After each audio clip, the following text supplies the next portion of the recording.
One question on everyone's mind is how did this jury see the same videotape that the world saw and reach the conclusion that no crime was being committed? Desde hace décadas, la relación entre la comunidad afroamericana y la policía en Estados Unidos ha estado marcada por la desconfianza y el abuso de poder. La brutalidad policial contra personas de raza negra no era un fenómeno nuevo en los años 90. De hecho, casos similares se habían registrado con anterioridad, pero sin la repercusión mediática que tendría el caso de Rodney King. Durante la década de 1980 y a principios de los 90, Los Ángeles se encontraban en un periodo de fuerte tensión racial, debido a las desigualdades económicas, la segregación y los constantes abusos policiales. Numerosas denuncias contra la LAPD, Departamento de Policía de Los Ángeles, por brutalidad y discriminación racial habían sido ignoradas o justificadas. Todo esto creó un clima de descontento y resentimiento que explotó con el caso de Rodney King.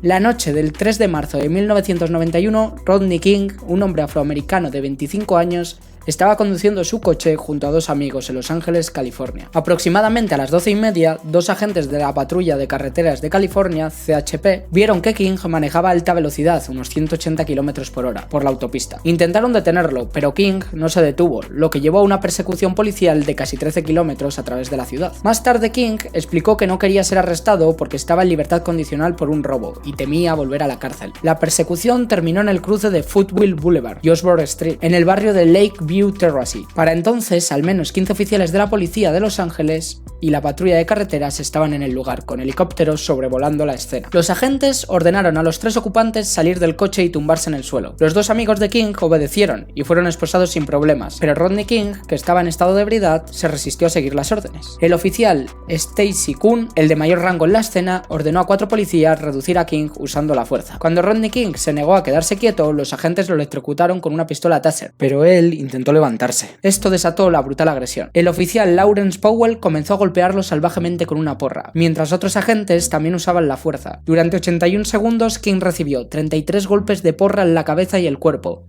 6 patadas en el torso y la espalda, y 17 golpes adicionales cuando intentó levantarse. En el vídeo grabado por un testigo se puede ver a King retorciéndose en el suelo mientras 4 policías lo golpean sin descanso, a pesar de que ya no representaba ninguna amenaza. Cuando finalmente dejaron de golpearlo, King tenía el rostro desfigurado, múltiples fracturas y heridas abiertas. Los paramédicos lo encontraron con el cráneo fracturado, una fractura en la mandíbula, huesos rotos en la cara y daños en los riñones.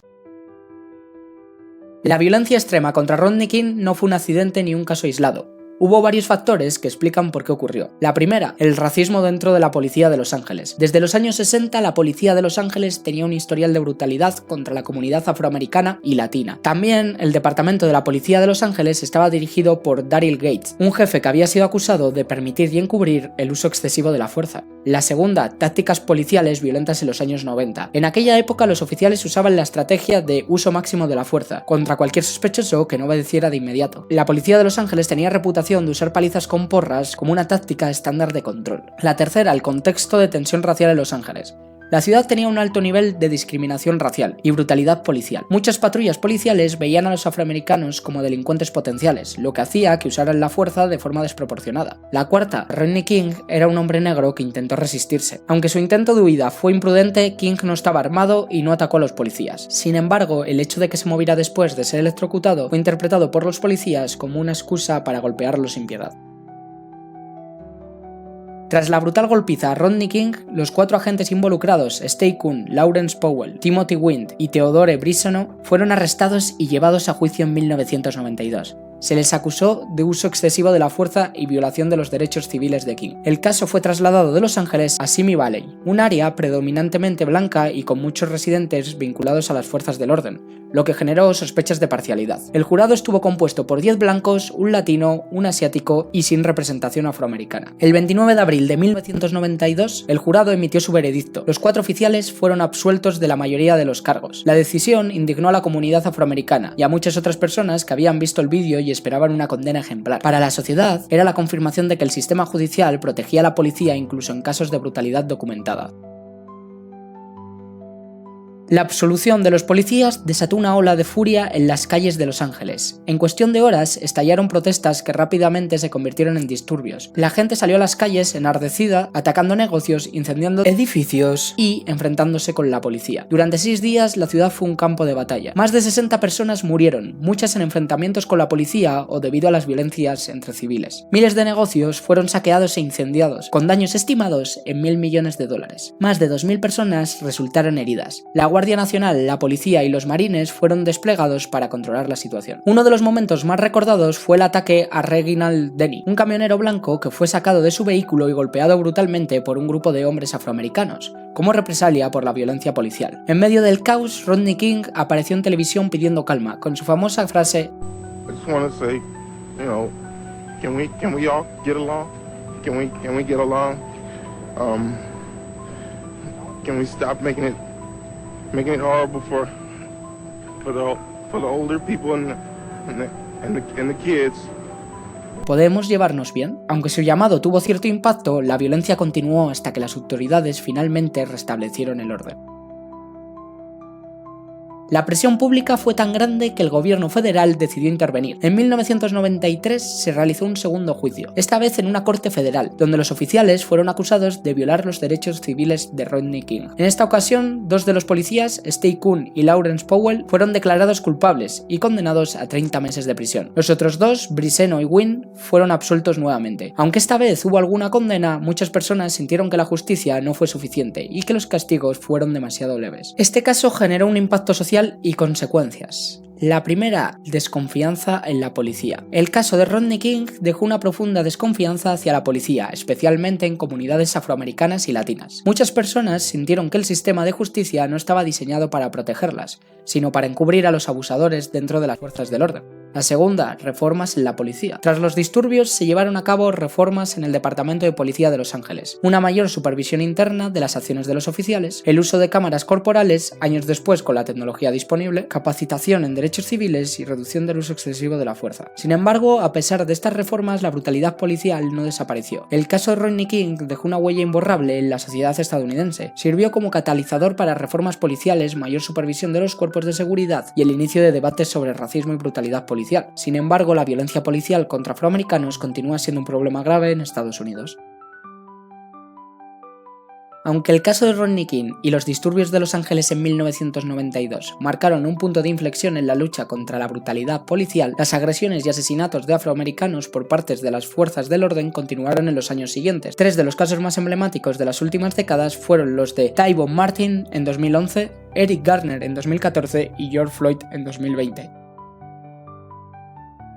Tyvon Benjamin Martin era un joven afroamericano de 17 años, nacido en Miami, Florida. Como cualquier adolescente, le gustaban los deportes, los videojuegos y la música. El 26 de febrero de 2012, durante una visita a la casa de su padre en Sanford, Florida, fue asesinado en un caso que conmocionó a todo Estados Unidos. Esa noche, Tyvon salió de casa para comprar un té helado y unos caramelos en una tienda cercana. Llevaba puesta una sudadera con capucha y caminaba tranquilamente de regreso cuando George Zimmerman, un vigilante voluntario del vecindario, lo vio y decidió seguirlo. Zimmerman, un hombre mestizo de ascendencia blanca y latina, llamó al 911 para reportar que un hombre sospechoso estaba en la zona. A pesar de que la operadora del 911 le pidió que no lo siguiera, Zimmerman decidió confrontar a Tyvon. No hay testigos directos del enfrentamiento, pero la versión de Zimmerman fue que Tyvon lo atacó y él disparó en defensa propia. Tyvon Martin murió en el acto con una bala en el pecho. Cuando la policía llegó, Zimmerman fue interrogado, pero no fue arrestado, alegando que había actuado en defensa propia. El caso provocó una fuerte reacción social. Miles de personas exigieron justicia, argumentando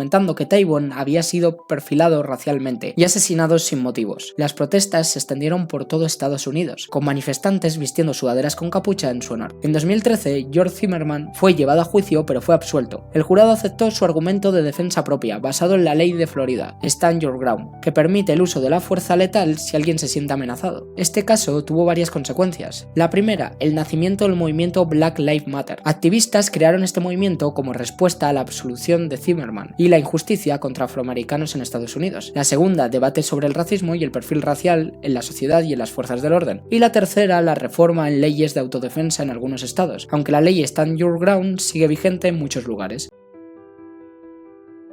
Eric Garner Eric Garner era un hombre afroamericano de 43 años, residente de Staten Island, Nueva York. Era padre de 6 hijos y conocido en su comunidad como una persona amigable. Garner tenía antecedentes de vender cigarrillos sin impuestos, lo que le había llevado a múltiples encuentros con la policía. El 17 de julio de 2014, un grupo de policías de Nueva York se acercó a Garner sospechando que estaba vendiendo cigarrillos sueltos ilegalmente. Uno de los oficiales, Daniel Pantaleo, intentó arrestarlo, y cuando Garner protestó verbalmente, Pantaleo lo sujetó por el cuello en una llave de estrangulamiento, prohibida por el departamento de la policía. Garner cayó al suelo, mientras varios agentes lo inmovilizaban. En el vídeo grabado por un testigo, se escucha a Garner repetir 11 veces "I can't breathe", no puedo respirar, antes de perder el conocimiento. El vídeo de la muerte de Eric Garner se volvió viral y generó una ola de indignación. Muchos compararon su caso con el de Rodney King, ya que se trataba de un abuso policial documentado en vídeo. A pesar de las pruebas, en diciembre de 2014 un jurado decidió no acusar a Pantaleo, lo que desató protestas masivas en todo Estados Unidos. La frase "I can't breathe" se convirtió en un grito de guerra contra la brutalidad policial. Las consecuencias de este caso: manifestaciones en todo el país bajo el lema Black Lives Matter, igual que en el anterior, reformas en la policía de Nueva York, incluyendo la prohibición de llaves de estrangulamiento, y el agente Pantaleo fue despedido en 2019, pero nunca enfrentó cargos penales.